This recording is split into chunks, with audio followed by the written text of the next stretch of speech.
શ્રાવણ વદ આઠમ એટલે કે જન્માષ્ટમી।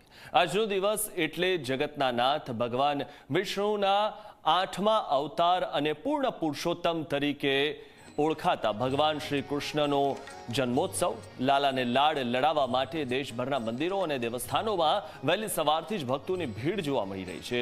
તે પછી મથુરા હોય કે વૃંદાવન, ગોકુળ હોય કે દ્વારકા, તમામ દેવસ્થાનો પર આજે ભગવાન શ્રી કૃષ્ણના જયઘોષ સાથે ભક્તો કાળિયા ઠાકરના દર્શનાર્થે પહોંચ્યા છે।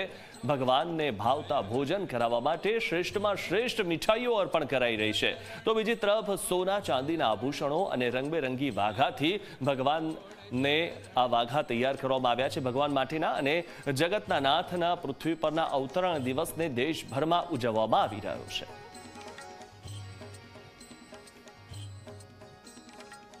કર્મભૂમિ દ્વારકામાં અમે આજે ઉપસ્થિત છે અને આ મોક્ષ દ્વાર કે મોક્ષ દ્વારમાંથી ભક્તો છે ભગવાનના દર્શન કરી એક પછી એક બહાર નીકળી રહ્યા છે અને અનુભૂતિ કરી રહ્યા છે કે અમને મોક્ષની પ્રાપ્તિ થઈ।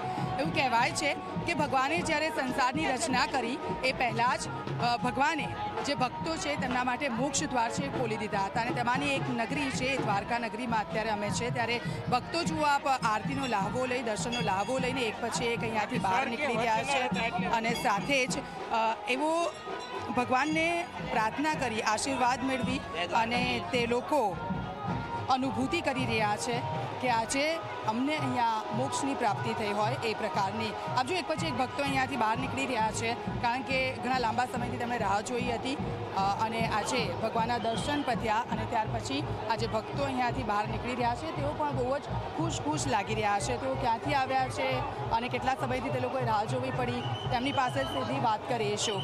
ક્યાંથી આવ્યા છો? બનાસકાંઠા ડીસાથી। દર્શન થઈ ગયા? દર્શન થઈ ગયા। જય દ્વારકાધીશની। કેટલા સમયથી રાહ જોઈ? અમે 1 કલાકથી। 1 કલાકથી રાહ જોઈ।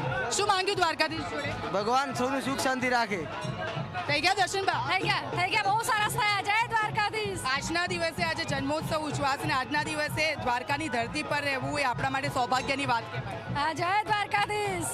આવીએ છીએ અમે લોકો તો સૌભાગ્યની વાત છે। આજે અમે વડોદરાથી આવીએ છીએ, અમારા દર્શન થયા, અમારા બહુ સૌભાગ્ય કહેવાય। દર વર્ષે આવો છો?